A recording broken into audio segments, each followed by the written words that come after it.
What's up, guys? Welcome to Think Out Loud podcast. I'm your host, Dustin Cowan. This is my co-host, my cousin Justin, Philly What up? legend, salesman, realtor. Need some solar panels. Holla at my boy. What's up, cuz? You doing all right? I'm doing fantastic. New year, new mind, new things. That's So, right. how are you doing? I'm doing pretty good, man. I just got off vacay, trying to get back into the workflow and get back to a hard, productive week. So it's Thanks. too much vacation, not enough work, but we getting there. We getting there. So I think we're gonna start with an icebreaker. Get right into it. Keith's question of the day. I think we agreed on this one, but what is something that you can't get rid of? So, me first. Yeah, you go first. I'm a very simple person. I can get rid of everything but my golf clubs. That is it. That's fair. That is You? fair. I think it's two things I can't get rid of now. So one's sentimental and the other one's probably like more personal, right? So like one thing I can't get rid of is I got a set of like old school metal toothpicks that my grandma had, it's like a statue. So I was just Mm, having, I always wanted to play with them when I was younger. So then when she passed and I was older, I took them because I always wanted them. I still have them, and so that's one thing. It's like a three set, but it's missing one, and so it has mm. like two swords in it, and like they stand in like standard toothpick. I guess you'd wash them like reusable ones. I think, or maybe it could be a letter opener, but they look like small swords like a toothpick one. And then something else I cannot get rid of. Man, honestly, it's probably my habit for gaming, man. I'll be honest with you, man. I got a gaming habit. I'm not gonna front. I'm playing Walk Around Hero right now, and it's right up my alley because it's like a little. It's like very minute Warcraft, very minute art, role playing, very minute raiding in dungeons. Okay. Perfect. What's this game called? Perfect. Walking Hero. I think it's like Walking Hero or Walking Around Hero, something like that. It's a dumb Hmm. game, but I'm addicted. You can leave your phone on, not even play it, and it plays for you. Like I love this game. Oh, you know what? I had a game like that. Um, I think I had you download it. Was it a Raid? Raid Shadow Legend. You like You Raid? know, I couldn't get into that it. game.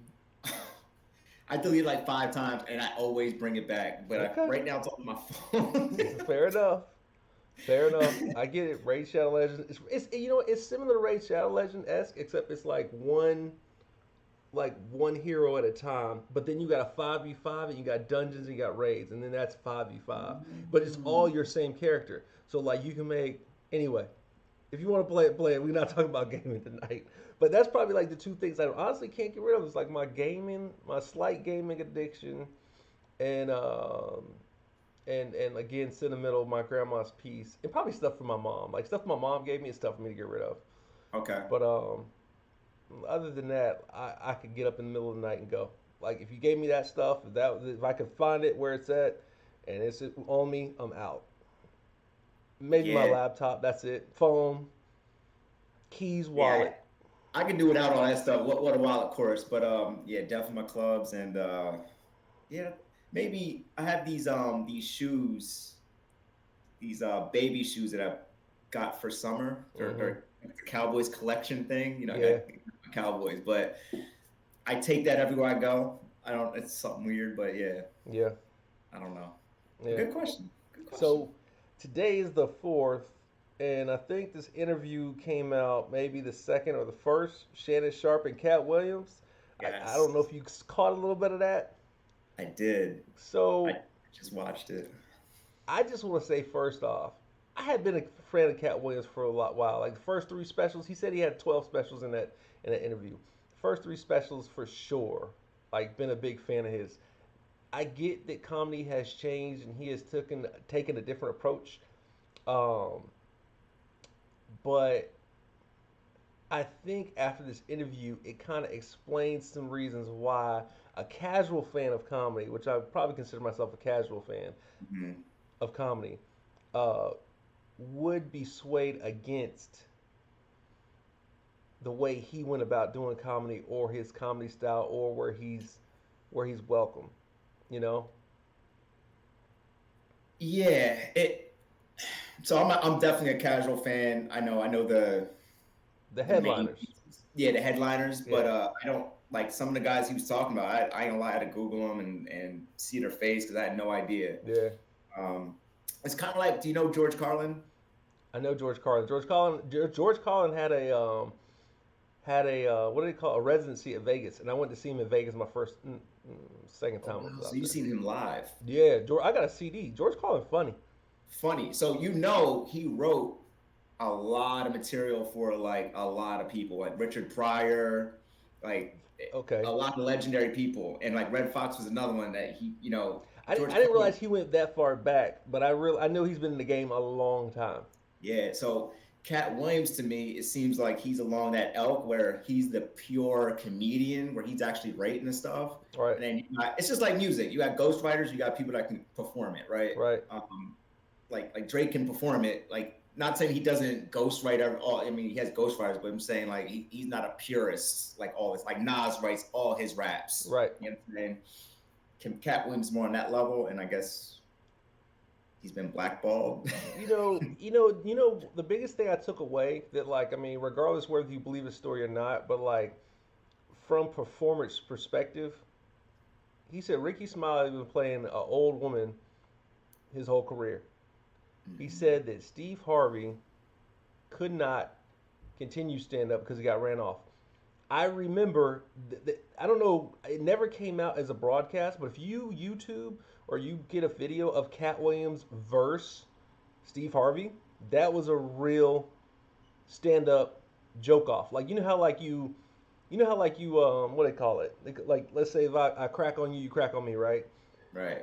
Um, so instead of it being like one for one, it was like set for set. And Steve Harvey, for some reason, chose to go first in front of Cat.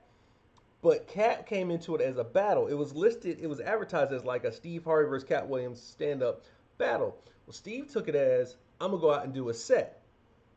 Cat took it as, I'm going to go out and talk junk about Steve Harvey. And if you've never heard it or listened to this ever, that is Cat Williams. The first 10 minutes before I cut off the video, Cat Williams talks about this man so bad. So bad. I'm talking about you wouldn't talk about a dog that bit you this bad. Like he talked about this man so bad, it's terrible. Like that video is still floating around. I'm sure it's probably getting buzz right now, but you catch the audio of Cat Williams verse Steve Harvey in the stand up. This is when I was actually really heavy into Cat Williams. And I kind of caught the little radio interview where it kind of went against. He kind of was saying what he said. And then another thing he did say that made a whole bunch of sense though, is he said these guys acted like they didn't want to do movies. And looking at their Mm. movie career versus their TV career, they're TV stars, they're show stars. They have careers there. I'm not knocking them. Don't get me wrong, that's talent. I don't have a TV career. But like, if you wanted to become a movie star, which is what he said about Cedric the Entertainer and Steve Harvey, that's like it's a big jump there. Like I get what he was saying completely. Like Cat Williams can hold his own in a movie. Like he is more than Money Mike. Like he can act. Oh, absolutely. Yeah. And that comes down to his like I think that's the whole thing of his argument. He's like, I'm a pure like I'm you can't replace me. Like I wrote the content. He's a real innovator and creator versus these guys are kind of like plugins. Like the script is there and then here, do it. Well, another thing he mentioned, the last big name I'll mention, because I don't know any of these people have any relationship, but it's just like a fan looking onto it. Is he mentioned Kevin Hart being a plant? And Mm. honestly, I've watched every single Kevin Hart stand up. I've watched every single Kevin Hart documentary I can. I'm a big fan of Kevin Hart. The thing that made the most sense that Cat brought up is like, how are you such an up and coming star on the East Coast, but all of a sudden you have a movie and a special on the West Coast? That made no sense to me at all. That timeline, realistically, it doesn't add up. Now, do planes work?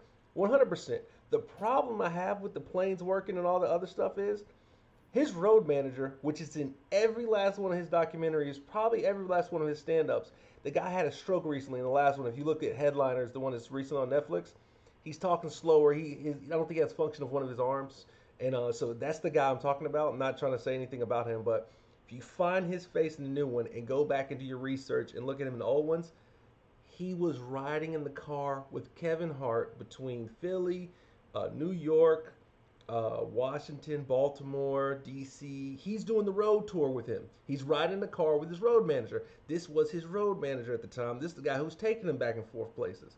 I want Mm. to say this is the guy with the joke where he's like, he's in Texas, he gets hit out of the club, and the guy's like fixing the mirror and trying to figure out things, trying to put a seatbelt on, and gets arrested. But I think that's his road manager. So he was in the car with him at the same time while he's saying that, while Cat is saying the same time that Soul Plane and his special comes out. Now, if you're doing all this stuff on the East Coast, how all of a sudden you popping in Hollywood on the West Coast, just like that? You can't do it the same. You can't do two at the same time. Is what I'm trying to say.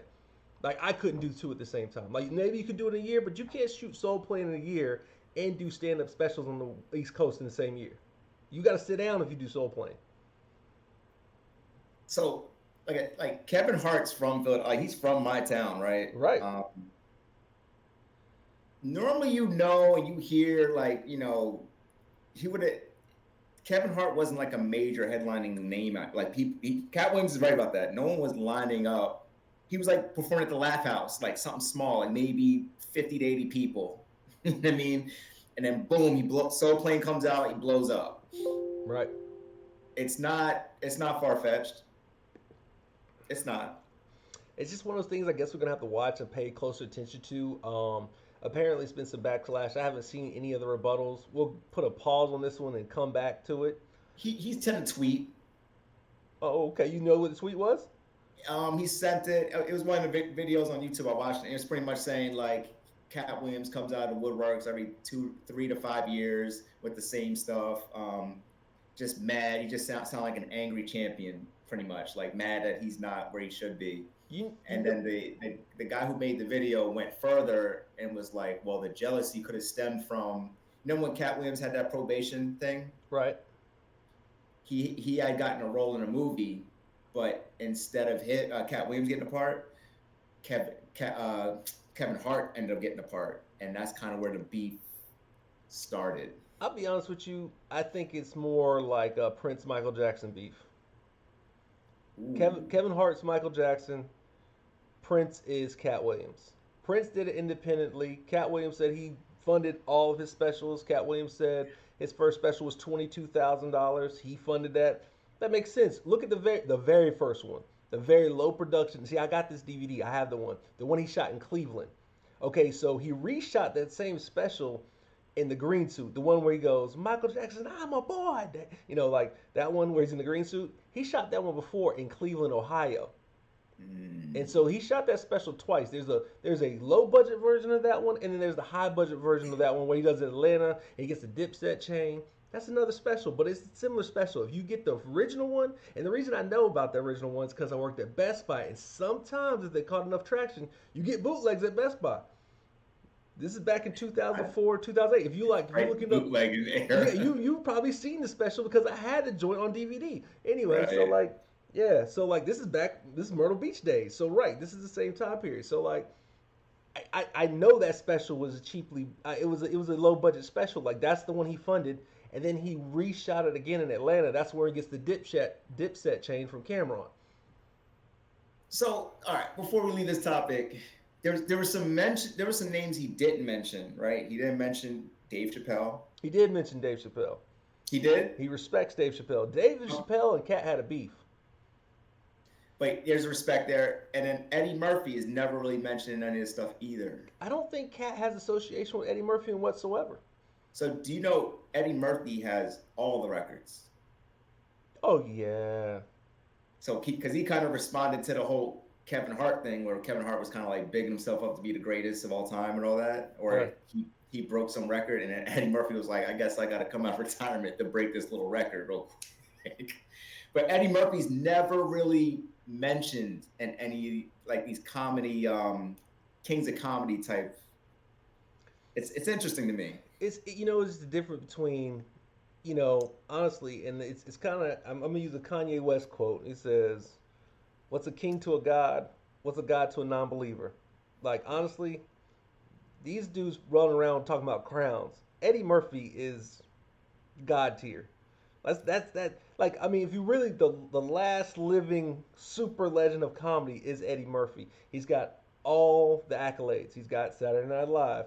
He's got movies. He's got movies with Red Fox, Richard Pryor. He's got movies solo. He's got sequels. He's got sequels coming out about sequels. He's the only person that can come back and do one of his movies from 30 years ago and it still does the same numbers. Like, come on, man. Like, we not. Eddie Murphy is so out of the universe. Like, So is he Michael Jackson? no. Eddie Murphy is if Marvin Gaye never died. Mmm. Mmm. I like that one. Ooh. Let's be real. Let's be real. If Marvin Gaye never died,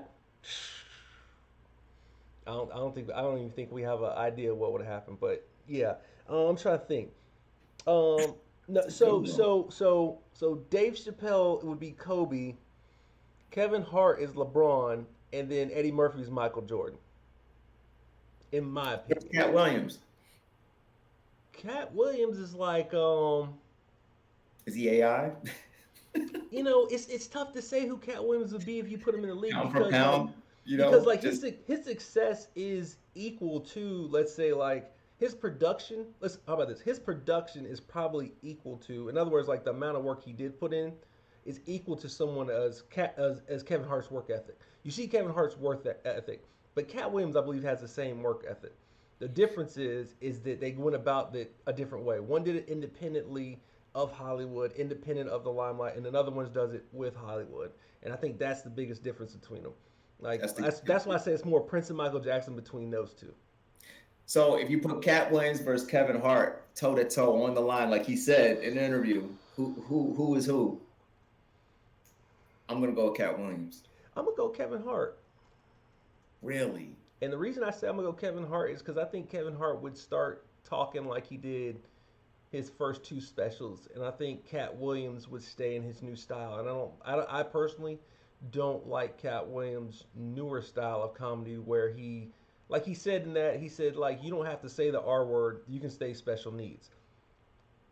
I'm from the 90s and 80s. Tell me the R word, like I want it raw. Like I don't want the new grammar. I want the So old so grammar. uncut, Yeah, not being politically correct, yeah. no rules, That's no none of that's what I that. want. That's what I want. Okay, who wins in that fight? In that joke, Probably I guess. Cat Williams in that fight. Okay.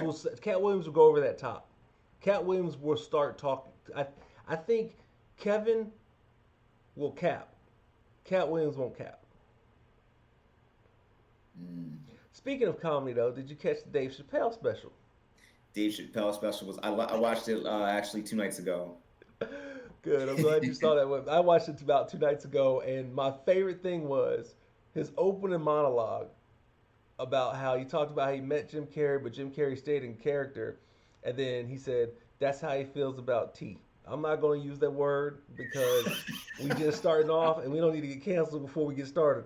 But if you watch the special, you know who T is. Anyway, I feel the exact same way. I'm just going to be honest with you. It's like I know that's Jim Carrey, but I gotta call him Andy. Like, come on, bro. Come on, bro. That was perfect. And then I love how he switched. He says, "I'm gonna quit talking about T, and I'm gonna start talking about handicapped people." And then he just made fun of the dude that was in the wheelchair, and like in the credits, it showed the guy in the wheelchair. Yeah, Classic. I classic. think he put on a clinic, and I think if he doesn't do another special, I've got so much Dave Chappelle I can go back to. Like I love him. Like I don't get me wrong, put out another special for all I care. But So he wow, does a really good job of taking, in my opinion, very controversial things, making it relatable and actually making you think about it for a second, like, and then making it funny.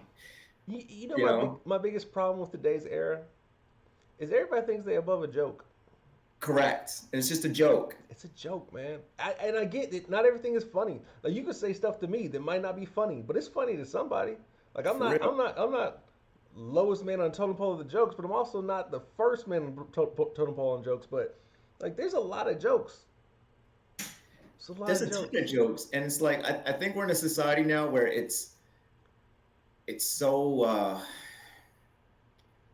everybody's so emotionally attached Sensitive. to their ideals and everything. It's just like, man, you can't take a joke for a second. Like Yeah. it's the same jokes you would joke around with your people, but when someone else, an outsider, is joking about it, now it's wrong, and Yeah. they got to get canceled.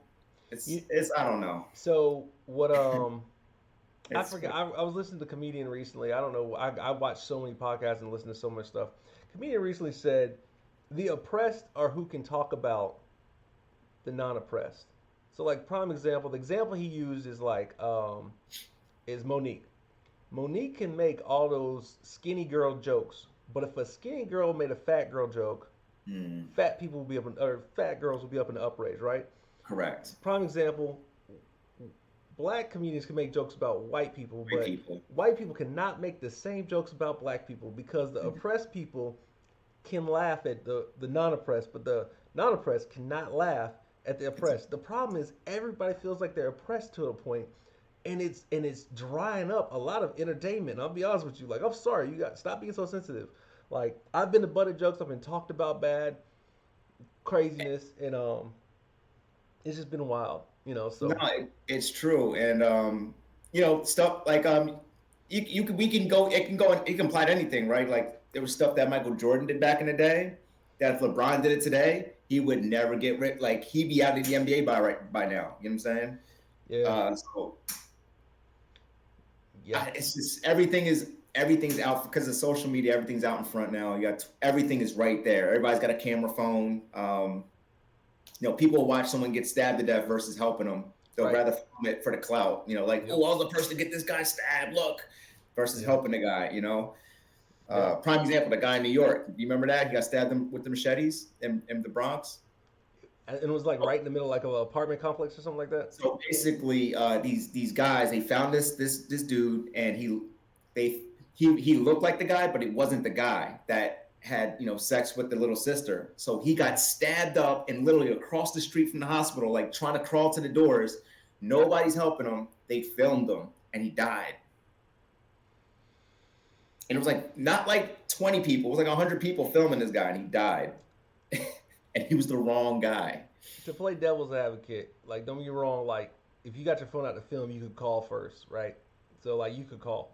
But at the same time, like, okay, maybe it's neighborhood politics and like if you did help that guy, you getting stabbed up next. So maybe it's a safety thing too. But like I feel you like somebody gotta take the risk and be like, yo, man, I mean enough's enough. Like human some part of the human experience has to take over, right? Yeah. Yeah. It's the stop snitching movement, or it's that. So, dude, I guess I'm gonna talk about one more piece of news that I think we talked about earlier, and I don't have all the facts about this, but it's kind of been on a buzz on the social medias. Is DJ Academics? So let me do a little backstory. So DJ Academics recently, a court allegedly, I gotta let's say allegedly because none of this stuff I know is fact. I didn't even do any research. I didn't read any articles or anything like that. I'm just reporting on what I've seen and kind of a little bit of video I saw. So recently, DJ Academics had a girlfriend that he had a party and the girlfriend was over there. And the way his house is laid up, apparently he has video cameras to wherever this girl was at. And in the video, she's shown to be supposedly having sex with a couple of his friends.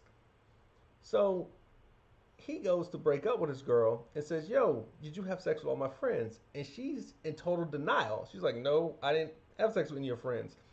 He's like, "I got it on video. I know you had sex with all my friends." And so then she's like, "Well, let me see the video." And he's like, "No, I'm not seeing it. You don't need to see the video. I got it. Like, it's my house. This is my video. Like, we're over. You had sex with all my friends." Pause. It was in his house. Yeah. So then, apparently, the girl or the lady, I'll say lady, sorry, but the lady apparently files a report or a complaint. Don't know what it was. The police kick in DJ Academic's door to get the tape, just to find out everything he said was true. And now his door's kicked in, and they done ransacked his house to get this video to prove that this girl has no sexual allegation charges because she is letting things happen on tape, which he said. Like, and the reason I brought this up was the accountability topic. Like, accountability. Like, Mm, you knew you had sex with multiple people. You knew you did do that. You knew you cheated on your man. You knew that you did something slick. I don't care if it was under the influence. I don't care if it was on drugs. He said, "Did you have sex with my friends?" You'd have been like, "Yes," but I was blasted out of my mind. Didn't know what was going on. Thought it was you.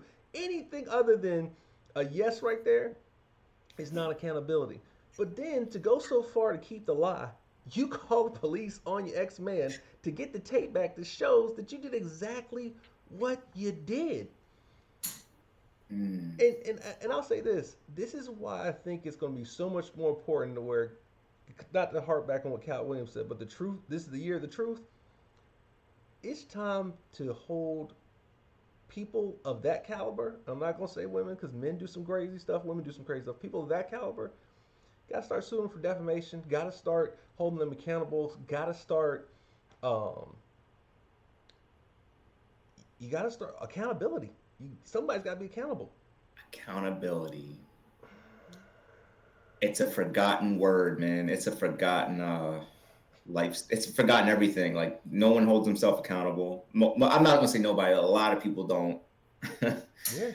it can be detrimental to people's lives if you want to, just like this situation. You want to carry the lie. You knew you just salty that damn. So wait a minute. Back to in his house.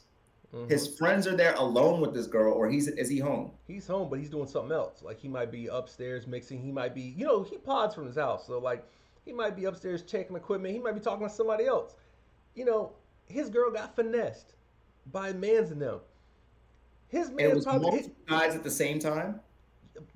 more than one guy. I'm just all I'm gonna say. Wow. Maybe she was the only girl there. Maybe she wasn't. I don't know. Certain things could be. I don't have all the facts. Don't hold me to anything. But the point is, he's got her. Even if it's one friend, he's got her on tape having sex with a friend of his or a person that was at the party. And she's like, "No, I didn't.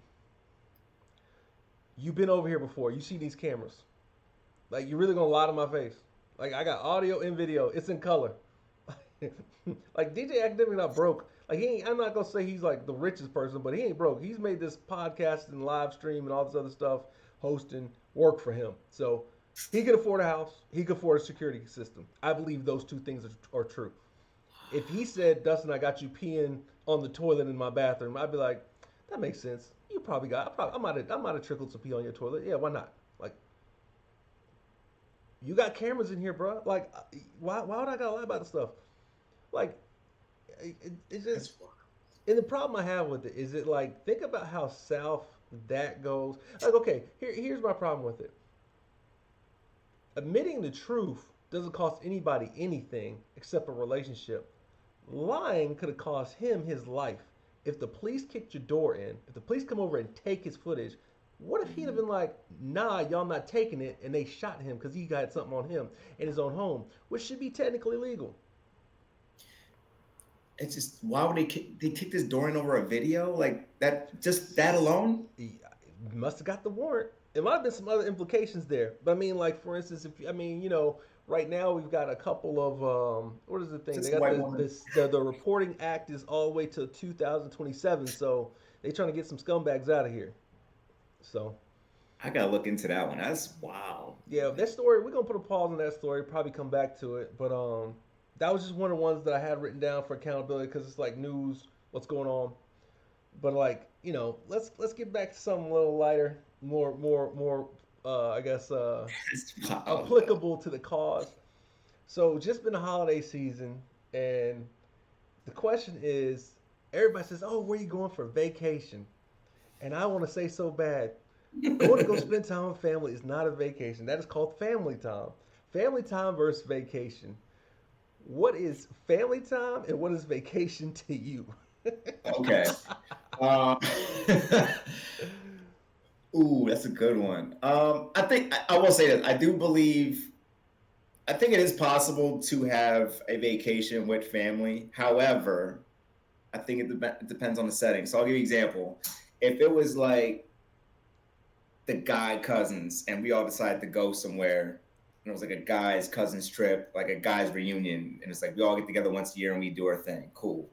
However, like I'm going to like my girl's parents' house, like I was in Florida and stuff like that. Right. That's not necessarily a vacation to me. It's like I'm going down there, cool. I'm hanging with them. Yeah, I want to eat good and everything, but I'm not really having the freedoms to walk around like butt naked in my hotel room Right. right off the beach, not like that. So, uh, to answer your question, a vacation to me is I'm not necessarily around family. I'm able to just escape reality for whatever time period I choose to go on, and it's me and whoever, and that's it. It's intimate to me and my time and whatever I want to do, and Right. I'm on nobody's time. Versus where I'm with family, I'm kind of on other people's time, and I kind of be like, oh, I got to be home by 7. I can't just do this. I can't just do that. That's my answer to it. You? So family time, I'll say, is like like if I'm going out of town to visit family, or like for instance, if I go visit my family, right, and I stay with family. If I stay with family, that's family time. Like so, in other words, I'm in the house. We're there in the house. Probably eat breakfast together, lunch, dinner. Whatever. We clean up some dishes, clean up where you're at. You try to make it as comfortable. You try to make it as easy for them because they hosted you, right? Like they saving you some bread because you're staying with them, but at the same time, it's like I still got to pick up behind myself, clean up, whatever. No big deal. Fine, it's cool. The biggest difference in vacation is that is because I don't do none of that stuff on vacation, right? I don't want to clean up nothing. Somebody come get this, I mean, Bro, like somebody painful. come serve me. Like I really don't want to cook. I don't want to clean. I don't want to do dishes. I don't want to do any of that stuff. There's a couple Hmm. other perks to vacation. I think like it's a little bit more alone time. I think alone time in a relationship or outside a relationship can always be fun, whatever that is. Whether that's you vegging out, not doing anything, whether that's you looking at a view and kind of doing your normal routine, whether that's spending time with your loved ones, whatever not. But I feel like that part is totally exempt with family time, and like you said, like kind of that alone, able to actually think and process your own thoughts and kind of get away out of your own environment. Like we have family, you still kind of somewhat kind of to a home setting. It's a comfort of, all right, my people are right there. I'm safe here. Like vacation might be like don't want to go too far because that could be unsafe. But that'd be my biggest difference between like family time and vacation. And I don't feel like vacation is family time. I don't feel like that they're the same. I think they're totally different. Got to be separate. And you need to take vacations. I don't think I've taken a vacation in a very long time. I've had Me a lot of either. family time, but not a vacation. It's been a lot of family time for me. I think the last vacation I did was Mexico. Yeah, yeah. Um, yeah, that was the last time I did anything. Other than that, it's been domestic trips to Orlando. Um, yeah, family time. So when I was looking up on the side, like I know people probably saw my face going. So we had a comment on our last video, our first episode. Shout out to Wacky Kid 3950. Says quick question. I'm a female, but I'm friends with more males than female. Is this okay or is it weird? I thought it'd be good. So I'm gonna pause before we answer into that, and we can read it again.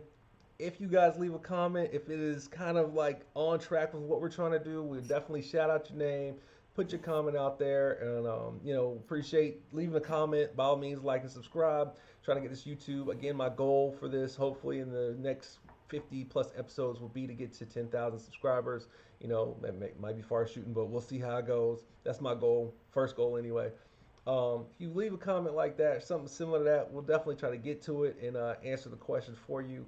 I did get back with her on the text because she said she's female, so I wrote back, but we'll answer it live too, or answer it on the video.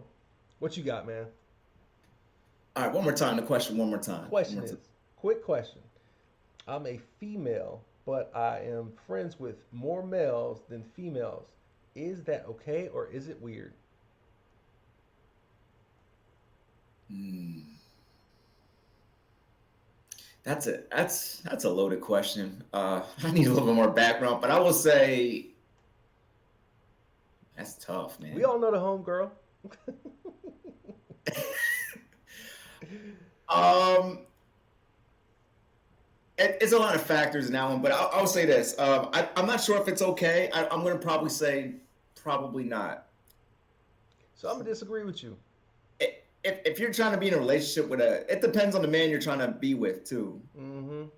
because you could I have agree with an that. academic situation. A little too It's friendly. Nah, so like I say like here's my thing. Like honestly, I had probably more female friends than male friends probably my whole life. Like I even responded to her. I said honestly, if it's not family at this point, I don't trust dudes. Like I don't like like if it's not the cousins, if it's not like I got three male friends. Shout out them. Two in Arizona, maybe more than two in Arizona. I got three in Arizona that I really probably can call on. I got three people in Arizona I know I can call on and get a ride. I got probably two that help me move. I got probably another three to probably take me out to eat, and that's all between those three, right? So I got two to probably help me move, three to pick me up, and two would feed me if I needed. I got one to give me a place to stay. Out of those, out here, the guy I got out here, all the above would do anything for me. Like that's my brother. So like but I don't think it's weird. I think it does change in relationship. Like so, for instance, if she is a heterosexual female, so she's interested in guys, then that would be difficult unless it was one of the guys that became your lover and or became your person, and then like it was just like you hanging out with all of them all over again. But I'll tell you this much: one of those guys in that situation is going to be jealous because the one that you get with versus the one that likes you is probably different. all right. So yeah, I do retract my statement. Is it possible? Absolutely. I think it just depends on the type of relationship you got, whatever partner it is, whether it's male, female, and also the guys that you're friends with. Are they in a relationship, or are they just kind of guys that are hanging around waiting for their time? You know, on some loving hip hop or loving basketball type thing. Like one of those, Well, I just hope, waiting. Like yeah, I've been here the whole time, just yeah. waiting. Well, I hope that helps you, wacky kid. Again, leave us a comment, like, subscribe, and we'll get to some more comments. Another plan of ours is once we get kind of set up to get the viewership up, maybe we start doing these things live, and that way we can actually answer questions and I'll be fired. do different stuff. But we got to get there. Like I mean, this is in the rough phases right here. Oh man, accountability, vacation. Let's see what else we got to talk about. Okay. Um, I'm not gonna go there with the one because I think it's personal, but the other one I got right here is dressing good an investment, a good investment or a bad investment? Like for instance, I'm talking about like what do you think a good weekly budget is for clothes if you have to be seen in clothes? I'm not talking about like a model. I'm talking about like let's go all right, let's go street clothes or you can wear your own clothes to work, period. That's one of the premises. So you can wear your own clothes to work. So whatever you feel like putting on, you can put on, subjective of like, phrases and like, violence on the shirt, right? So let's say from a teacher to, I don't know, let's say a lawyer. No, let's not go that high. That's a little bit higher investment. Let's go business professional. So let's say these salaries are probably somewhere between, let's go 40 grand and 80 grand. So we go to from 40 to 80, so $40,000 difference. What's a weekly budget for clothes? Like, what do you think is a good investment for clothes? Like, or excuse me, do you think clothes is a good investment or is a bad investment? Do you need to invest or like, what do you think?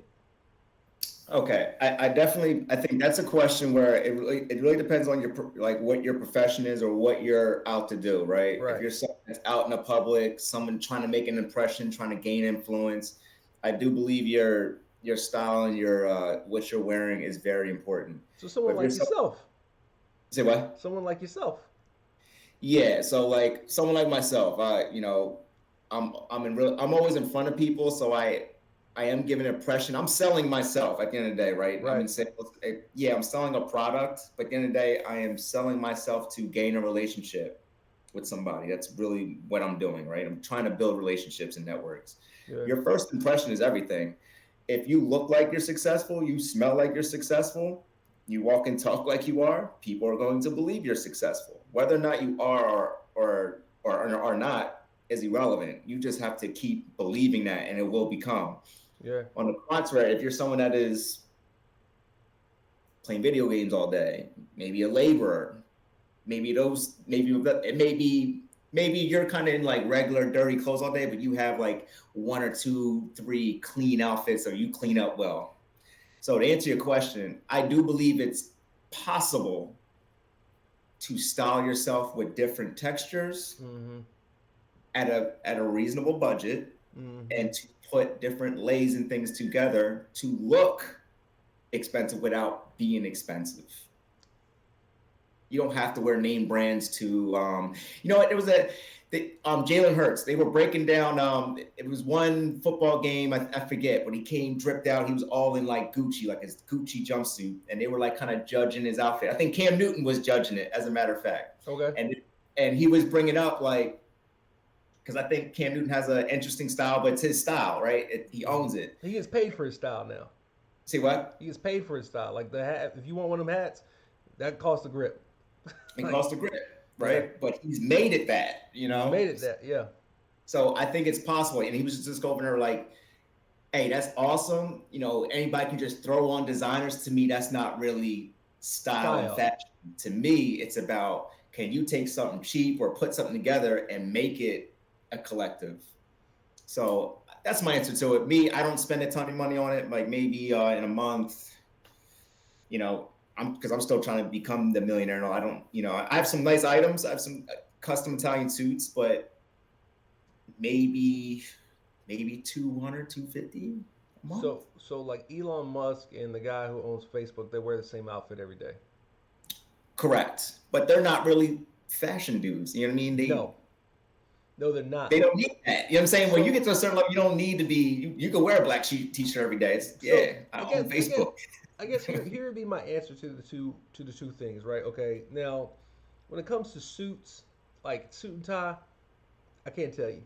I think and for lack of better words, I think the Steve Harvey suit situation where you needed cream, navy blue, gray, black.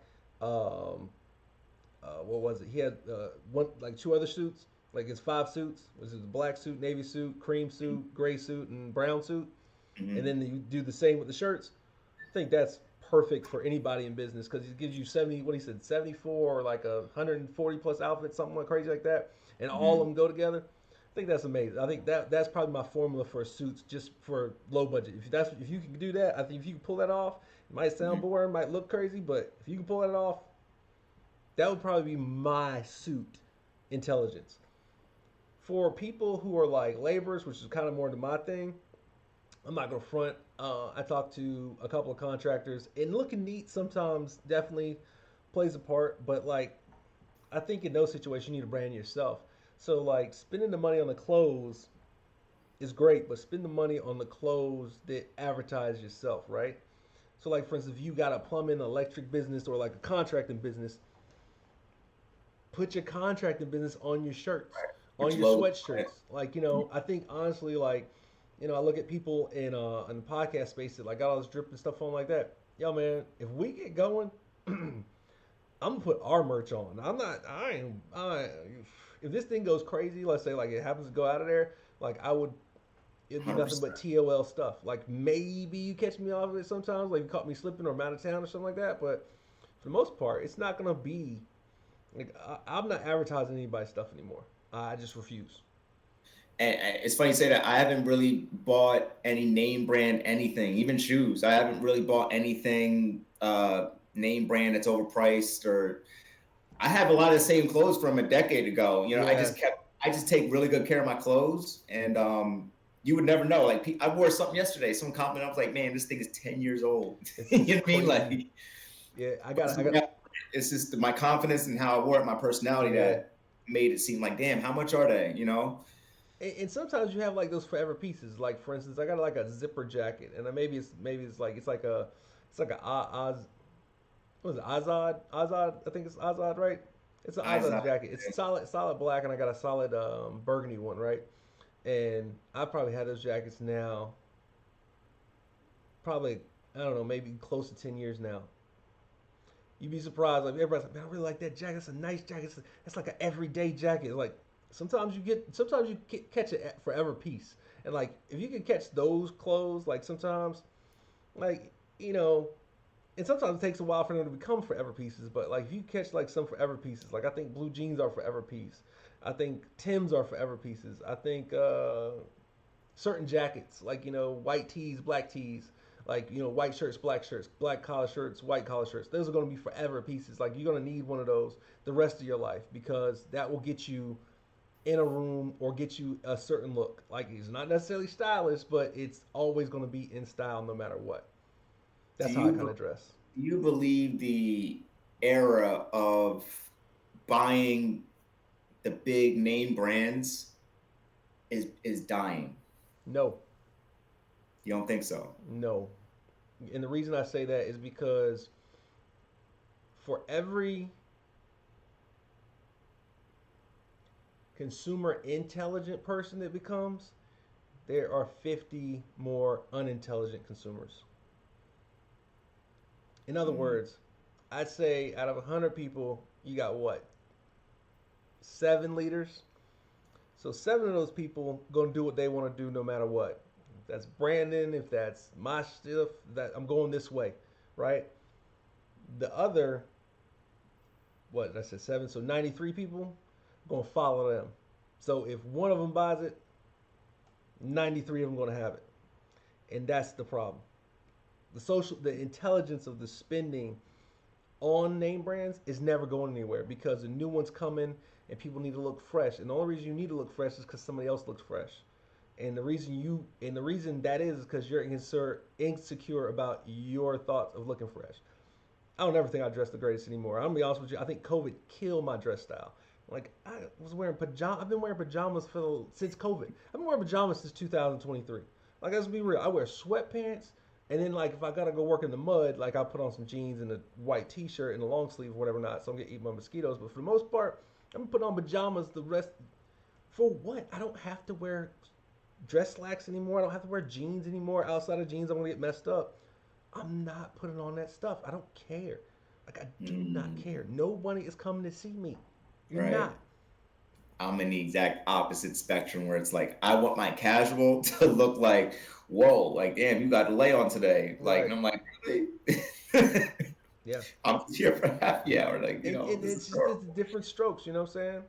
Different Yeah, strokes. great topic though. Yeah. Yeah, So we yeah. getting close to the bottom of the hour, man. Like I guess we gotta go ahead and hit the sports, right? Let's hit We got it. this. Boy, I got something for you. You ready? You ready? I'm ready. Yeah, Oh, man. Yeah, man. Yeah, man. Yeah. Yeah. Hold on. Let me get it right. Yeah, man. Don't be worried about what's going on over here. You know what I'm saying? but you think they're going to the Super Bowl? I know. No. We. This ain't about celebrating the Super Bowl. No, this is we the best team in NFL right now. Okay. Period. I don't want anybody. Listen, I don't care who. 2023 or 2024 this season, we're the best team right now in the regular season. Regular season. Playoffs is a different story. I I can't definitely know we're debate going to that. close playoffs. We going to the playoffs. They look The, good. Lamar Lamar Jackson Jackson was solid. should get that MVP. He should get the MVP. He's second one, right? Number two. Number two, he should get it. His stats are there. He So he's one of them guys where it's like, I hope he doesn't become like a Westbrook or like a James Harden in the NFL, where it's like regular season they kill it, and then playoffs they just always disappear. He has to get to a Super Bowl. I think this is his year. He did three and out. Like he Oh, went yeah. to the playoffs 3 times and lost all 3 times. But this year, In what, the first round, second round? first round, usually first round. So he's never won a playoff game. I don't think he's gotten out of the playoff first round. He might have won one last year. I have to look into it. I mean, I'm we not, gotta look at you know me, I'm not that kind of guy. But for the most part, though, I'm a fan of the team. I'm a fan of Lamar. I'm happy for Odell. I'm happy for that's Flowers. right. I'm happy for them Odell people. Beckham. I'm happy for Odell Beckham Wilding. But anyway, we can talk about that right now. No, they look good though. No, Yeah. no. All seriously, they look good. Their defense is solid. Lamar's throwing the ball. He's actually throwing the ball and reading defenses, so he looks good. Yo, so I'm watching the last two games, and I don't understand what took the offensive coordinator so long based off his. Lamar been in the league, what, 4 years now? Going 5 years? This might be his fifth year? Okay. First 2 years in the league, I'm running for my life, right? That third year, you respect my legs. You respect my legs. You respect the fact that I can run for my life, right? Why is no one doing what they've been doing right now? Lamar goes lateral 3 yards, 4 yards. He goes back maybe one or two. He sets up in a shotgun. He goes 5 yards lateral right, 5 yards lateral left, right? Either way, the receiver stays within the 5 to 6 yards of the dump pass from the line of scrimmage.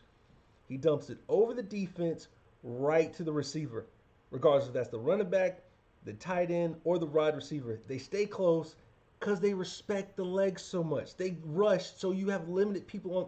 Like, this wasn't rocket science. I don't understand why this hasn't been. Like, I'm just looking at.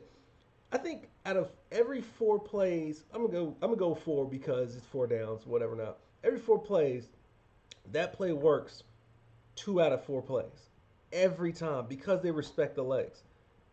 This was not rocket science. All someone had to do was catch it in the middle. We could have got a first down every other what is the word? Series of downs.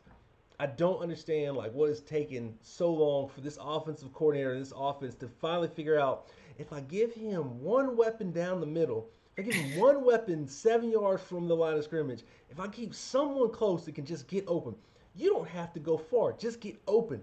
So that when he gets in trouble and all those defensive line, so now all you got to do is play the back end of the field. And if you can get through 3 to 5 defenders, you go into the house. Or you get the first down because you're bigger. Like the tight end, like if honestly, you know what it looks like? It looks like Tom Brady Gronk. That would have been the perfect setup. But the problem is, it's not always the tight end. It's usually the running back. Sometimes it's the wide receiver. Sometimes it's the tight end. But that little dump pass over the defense, right there, to me, just has been. It's 5 years too late. Like you should have been doing this the whole time you knew the boy could run. All you had to do is set up that pass, and like I think that is the kryptonite, honestly, for anybody going against the Ravens because you can't not guard Lamar and you can't not guard his weapons. It's tough. You got to do somehow. You got to do both. You got to play some type of zone, but somebody's going to get open. So, I mean, I'm just, I'm saying, I'm real excited about it. They could get knocked the first round out. I'm not that type of fan. I'm realistic. We still got a long ways to go, but Oh yeah, I'm the very excited. NFL's game of tendencies. So I was trying to, Eagle fans here. Everybody's like, man, Jalen Hurts is having such a bad year. He said, oh, what's going on with him? And it's very simple. Once they get enough film on you, they know your tendencies. Like the NFL is so analytical now. Like this is what makes Tom Brady and like Peyton Manning's guys so good because they just know how to. They're that photographic memory. They can see a defense and know how to manipulate the defense. But the defense coordinators today are so good. Once they see like 100 plays of you, they're like, oh, they seen this play.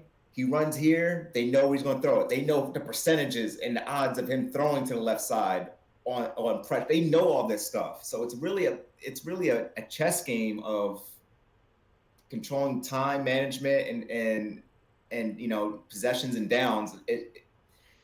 The quarterback position is tough, man. And like Lamar, I think he's now showing off his arm because like consistently now. So it's like you can't just blitz him. You're gonna throw it over the top. You 300 gonna sit back. yards, 2 TDs, no interceptions. Listen, You sit back. if Lamar has a 250 no interception game, you got beat. You got He beat. can run RPOs. He can run the run play action. He Right. can run that. He can run the option. He can sit.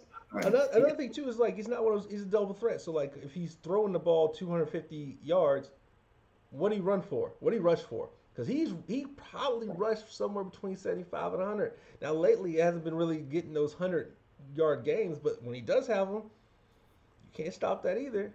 I Can't just smell. I'm really excited. I know it's kind of past, but like I think I'm gonna have to talk bad about your Cowboys, man. Y'all cheating, man. Y'all cheating, man. Y'all cheating. You know what? I can't even be mad at you that because I honestly I looked at my dad and my brother. I was like, yo, That was bad. I was like, Jerry Jones made that phone call downstairs.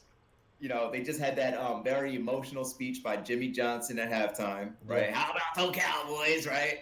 There was no way they were losing that game. And I don't know if you knew this, but the Lions head coach was a Dallas Cowboy tight end back in the day. Okay, so he was a tight end. I thought he played for the I He thought he played for played for the Lions the whole time. no, he played for the Cowboys. Okay. He played, I believe, with Jason Witten. He was like the backup or second tight end to Jason, if I remember correctly. Yeah, he was like in between like the Romo and I think Drew Bledsoe era somewhere in there. But I don't that I can't be mad at you for that thought. There's been worse than cars, and the Cowboys have been gypped a few times. The catch, I think Des Bryant catch, that was our Super Bowl year. We should have went to the Super Bowl, hey, listen. and This and he caught the ball. okay. And Af, then af, there was a very controversial penalty the next year with Green Bay. So it's going to get to the point where maybe this will be a topic in the future. Should we get rid of the human ref, and should there be AI refs?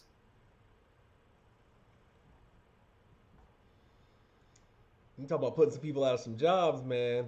But I mean, honestly, like if you put the algorithm in with the rule and you had the tape and you had the camera like literally line up on the line of scrimmage, you know what? You know, the only problem with that is like how would that impede against the coach the sidelines? Because okay, if you do AI ref, is AI ref like a humanoid walking on the field, or is the AI ref camera facilitated from the drones? And like, I mean, how?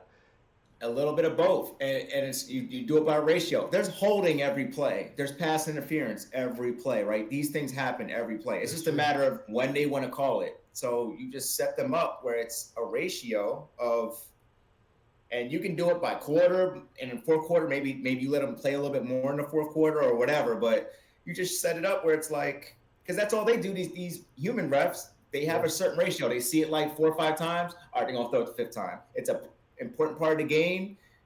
Vegas is tied in. Not saying the NFL is rigged, but they throw that flag, and it's like, wait, yeah. what just happened? But they do it in a way where it's you in certain parts of the game where it's like, damn, that one play at this point. How many times you said that? Damn, this one play in the second quarter made that penalty. It messed up the end of the game. 100%.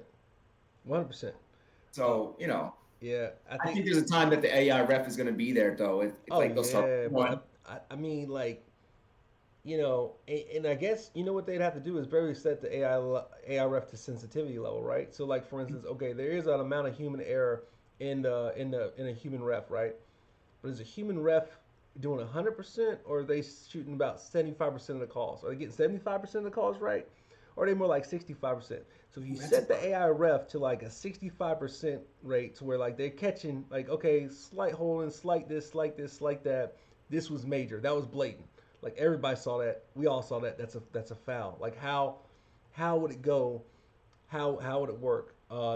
That's a very good point. I never thought yeah, about that, but you can do it like and obviously you can have a human up in the booth, like a referee coordinator, I well, they guess. got that now. And my thing is this: the dude from the booth be so right, and they don't never listen to the guy announcing the game. Like every time the ref come on, he'd be like, "Yo, that was a direct foul of this, that, and the third. I wouldn't have called that." And you're like, "This dude been doing it 50 years. He right, and he got the book in front of him. Like, come on, bro, man." And that's the thing with the NFL, and that's why it's hard for me to watch it sometimes. There are so many rules, and I think it's gotten to the point where it's out of control. It's like you have all these cameras, replays. They have two extra refs on the field now, right? They got Right. two in the backfield now, right? Hmm. Um, and we're still missing Missing. easy calls. I, Yeah. I, I honestly believe the pass interference call, it should not be a spot foul anymore, right? Like it should be maybe 10 yards and a first down. Like you throw a 50-yard pass and the guy gets interference in the fourth quarter. How many times has a game been lost? the Cowboys. Who the heck did they play? They helped out Dak Prescott. I remember that one. I remember that one. Remember that game? I think we talked about it. It was like a pass interference call and something else. They hmm got all the way down and they helped Dak Prescott out so much, and he Yeah. still couldn't get in the end zone. You know, I think the thing is with the and I think this goes across the board for all sports. All rules in sports right now, all time management, all timeouts, all penalties, all fouls, all whatever, are all designed for more offense because more offense equals a more entertaining game, and that's really what it's about. It's about okay, I've got this fan base. Okay, if I'm gonna require this much more money for you guys to come out, these jerseys, these hats, these merchandise, this TV time is gonna be worth more. I have to produce a better product. And the way that you produce a better product is in the human error or more error of fouls in the in the favor of offense. Make defense harder, make offense easier. Because all right, prime example. And this is I don't care what anybody says. And we're gonna switch topics, but basketball. Okay, 90s basketball was 110 max. true. A 98 to 96 or excuse me, an average game was probably somewhere between the 90s usually wins, 80 usually loses, right? If you Right, happen to catch a little more offense, you might get to 110 to 90. But you right. never saw 140 points on both ends, 130 points on both ends. Outside the All Star game, maybe. That's a 50-point difference. And I mean, don't get me wrong. We're talking. I'm a dinosaur, so that's 30 years ago. But at the same time, like the game has changed that much. These guys are making 30 more points. Now, don't get me wrong. The three-pointer is king right now. But at the same Okay. time, 30 more points. Like you could have made those three. You could have made those threes in the 90s because you got so banged up. But like what I'm saying is because the defense is so much lighter, even in the NBA, you got these guys faking and flopping that it is it is it's generated more offense, and that is going for MLB, NFL, NBA. I think even maybe even NHL. So great point, right? And all right, so let's bring up like all right, there's definitely the professional basketball game. Let's bring up like March Madness, right? Why is March Madness so entertaining? What do you think? Because March Madness to me, they're not high scoring games. They're in the 60s and 70s, right? Every once in a while you get an 80-point game, but it's extreme defense, right? It's very good defense, and every possession counts, right? And it's It's probably one of the most innocent. It's actually March Madness is the exact opposite problem with what we got now with the college national championship in football. It's the exact okay. opposite. You have everybody from 64 teams, which should cover the majority of the United States in basketball, right? It's the exact opposite. We finally have the raw talent to go against the other raw talents. We don't know that New York is better than Utah. We don't know that New Mexico could hang with South Carolina. We don't know if Florida can hang with Oklahoma. We don't know that. You know, in March Madness, it'll be exposed. You will find out if you're as good as you think you are. Football, it's subjective based off some judges and stuff like that. And I mean, I What league recently you're in, right? right. What conference? I mean, I think prime example, like we just saw that. I mean, I mentioned this on the last show, but Nick Saban got beat, Texas got beat, Alabama got beat, but Florida quit because they were perfect, and then they didn't get to go to the playoffs. But yet you put two teams that lost in there. Like Hmm. that's it's subjective. Like college football needs to go to a March Madness. Like I don't know what they need to do to break it down. Like I mean, if it broke down to I don't know 10 games or 8 games, and you go to straight playoffs after that, and then just elimination base. I don't know if that would work, whatever not. But they need to figure out something because there's too much money being made in college football, and too many teams are too good to not know who actually really is the best. Do I think we have the best two teams in college football playing a national championship? No, no, I don't think Washington or Michigan are the best teams. Michigan's closer to me than Washington, but Washington proved me wrong going against Texas. But I feel like on a good day, Georgia might eat all their lunches. I don't know. Florida State, we don't know what Florida State would have ate all their lunches. We don't know because they're Do sitting you at feel home. like college football is better now or like back in like the '90s when like Miami was running it and like Florida State or no like Florida rather the Gators I, I think the when they were on top. I think the bowl system is a joke, and I Okay. think that it needs to be more of a playoffs. They need to figure out what are the top 10 or top 12. I think it's going to 12 anyway. Top 12 bowls and leave it at that. The rest of these bowls can stay at home. Like, stop having a bowl. Stop having the sheets bowl. Stop having the pillow bowl. Stop having the headboard bowl. Stop having the hat bowl, t-shirt bowl, tractor supply bowl. Do I you think shave my that's nose buying hair into bowls. the What are we talking about here, bro? It's like 100 bowl games. do you believe that's buying into the participation trophy? 100%. Okay. 100%. Everybody don't Everybody's deserve a got to be trophy. a winner. Everybody's got to get some type of championship. But really, it's everybody got to get paid, which is amazing to me. If everybody got to get paid, how come the players don't get paid? If everybody's got to get paid, how come that student athletes are not getting paid? That degree that they're not getting in 2.5 years because they're trying out for the league and making millions of dollars, then come back. Where are they gonna come back? Come back to what? Come back to what? I'd rather go try to go make. I think Shannon Sharp said the minimum. I think is like a 30-year, $30 million contract. Leave, leave immediately. If you're gonna make $30 million and they weren't gonna pay you anything, leave immediately. Like as soon as you can go and you can make your 30 million, go get it. So how do you think the college athletes should be paid? Like a percentage of their sales of their jersey, percentage of like the broadcasting sales? Like what? How would that So, work? so it's immature in a mature way. Immaturely, I think you should get all your money up front, do what you want. But in a mature way, would be give them half and then tuck the other 50% like in some type of trust to where they could unlock it like at I don't know 28, 30. Could where you're a little bit more Mm. mentally stable, more sound. I think a 19-year-old with $10 million is gonna be a 19-year-old with $10 million 99 out of 100 times. Like you'd have gave me $10 million my freshman year. I had a Ferrari on campus for sure, for Mm. sure, Mm. for sure. I'd have had gold everywhere, and I never would have wore a shirt to class ever again, and I'd had nothing but vest and spikes on and wearing leather everywhere else. But I look crazy. I look like I look like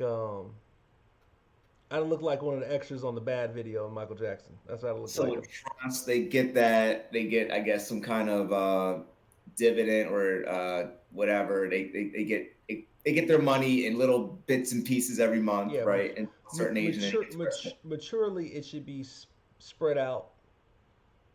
I think they should come up with the deals. I think they should come up with you can either take 1/3, 1/6, or 1/10, and like so they just pay you out in tenths, or they pay you out in sixths, or they pay you out in thirds, and you figure it Yeah. out. And then the taxes are higher on the higher percentages. So like for instance, if you take a third out, you're getting taxed higher, but if you take a tenth out, you're getting taxed less. And then you got to figure out. So, oh, well, hold on. If I get more of my money now, I'll get higher tax. But if I take a little bit of my money out, I get a little less tax, and I'll have a little bit more money longer. Just kind of and let them figure it out. At least give them some type of autonomy that way. But like, I mean, I think like like it's very rare that we meet like a Bronny James. Like Bronny, I think is worth like I think he's getting paid like something like either 4.6 or either like somewhere between 2.6 or 4.6 million dollars, right? And he's a freshman, and all he did was just block somebody and dunk on somebody the other day, right? But like Bronny's dad is LeBron James. He's a billionaire. Like $4 million, he knows exactly how much $4 million is. He's probably seen $4 million. He knows what $4 million looks like. He's felt $4 million. He's spent $4 million probably at some point, or he's been in the deals and negotiations around these monies. So So he he's well. knows that $4 million He's trained. really ain't no money. Okay. But So he versus now, if you take an inner city kid whose mom needs a house, whose family needs a house, whose brother's in jail but could get out if he had a good lawyer, that money's a little different. That 4 million, I need that 4 million sooner. I need it. I need my 4 million. I need it. I need to go get my mom in the house. I need to get my brother out of jail. I need to take care of my family. mm, Not and then because I have to, but I need to because It's the after I MC get Hammer that effect, done, man. I feel better. And then I'll leave you with this one. Do you think the college football game is a better product than the NFL, or is the NFL better than the collegiate? Being an athlete in the NCAA. Like, what's more entertaining to watch? College football That's different. That's a different story. That's a different story. or the NFL? What's more entertaining to watch is probably going to be college, but what's easier for me to watch is professional Why? because if one of those kids like, and I guess I got to keep going back to Florida State. If one of those kids, if my quarterback gets hurt and now I don't make the national championship, I had nothing to do with that if I'm the O line. I had nothing to do with that if I'm a wide receiver. I had nothing to do with that if I'm D back. I had nothing to do with that if I'm tight end. I had nothing to do with that. But now we don't go to the national championship because you chose not to. Professionally, they can never do you like that. If I get hurt, I still get paid. If I get hurt on that Florida State team, now my team gets a hit down. Nobody got paid. They don't want to see me play. Now we don't even show up in the bowl game against Georgia. Like, did you hear about that story where 25 of those students, the whole starting squad for Florida State, quit? They said we're not suiting up for the bowl game against Georgia, and they lost 63-3. I saw that. I met a guy. I wish I'd have kept his name in my head. He played at Coastal. This is a crazy story. He played at Coastal. He was on the team in 2014. Shout out to him if he ever watches this. But he he went down there to go see his nephew play on the Florida State team. He said they got slaughtered. But you understand why they got slaughtered. You guys did them wrong because they're not in the college national. They're not in the college playoffs right now. You got two losers versus my undefeated self. I'm perfect. It's the only time I've ever seen in the world where you can be perfect and not get what I did this perfectly, but yet I still can't play. It's So wild. beyond bowl games, though, do you feel like regular Saturday college football, just the movement of college football, do you feel like it's a better product to watch than the NFL? Outside the top 25, no. Okay. Because I Outside the feel top, like the NFL is trying to model the college game, more shotguns. Like over the years, more shotguns, right? It's more of that. I guess the only big differences left are the way the hash marks are in the middle field. They're a little wider in the college, so it allows more movement from left to right. And I guess you got one foot in catches versus the NFL is 2 feet in. yeah. So it's a faster. The college game is built for more offense. Is what I'm trying to get at. Okay. The NFL to me is a little more traditional. It's still holding on to because the NFL used to be what all defense and running backs, right? It was all about the running back, Yeah. right? Until like the 2000s, the Tom Brady and the Peyton Manning years, when the quarterback really became because now it's just you can't be an MVP running back anymore. That's not a thing anymore. That's not a thing. You, If Tyreek goes for 2,000 yards this year, should he be the MVP? who? Tyreek Hill. If he happens to hit 2,000 yards in his last game of the season, should he be the MVP? Is he better than Lamar Jackson right now? No one's ever hit 2,000 yards before. 1946 or 47 or 50 Okay, something right. is no. Actually, is Megatron. Who? Megatron. Detroit Lions wide receiver. Oh, Megatron. That's right. Johnson, I think. What's his name? I can't think If of his he name hits right now. 2,000 yards this season, is he the MVP versus Lamar Jackson? Okay, so you're making my point, right? It takes an extreme such situation, and we're questioning that, right? A guy Right. that hits 2,000 yards, it's never going to be done before. Never been done. It's not going to be a unanimous decision. It's not. No. Um, You see what I'm saying? It if he used to be if the he Emmett Smith, if Barry he doesn't get Sanders. MVP, he definitely should get Offensive Player of the Year, right? Like that would be the second like whatever the second reward is for offense should definitely go to him, right? So the MVP is everything, or I guess it's kind of still be offensive based, but like whatever the NFL's offensive award is of the year should definitely go to the dude who did something that no one else has ever done. Not saying that he's going to do it. I think he's short by like he'd have to have I think a three. almost a 350 game. Maybe that's a little stretch, because I think the last I saw he was at 1600. He had a little less than 100 the last two. Didn't play one. He got 75 against the Ravens.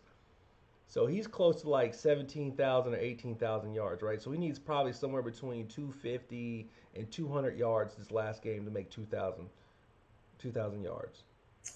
That's tough. That's a good point. But if he does it, if he the last game of the year, if he does break 2,000 yards, which is feasible because I think he's had breakout games where I think he's had maybe like 300 yards in a game. But if he does do it,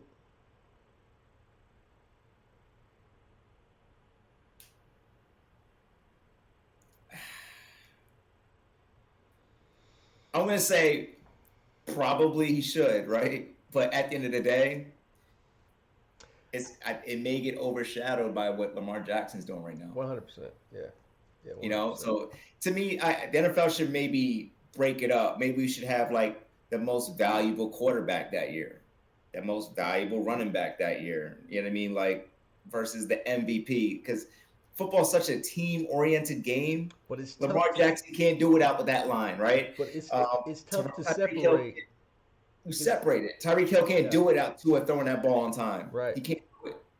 right, He's depending on somebody else. Everybody's depending on somebody else in the NFL. yeah, The NBA is a little bit different.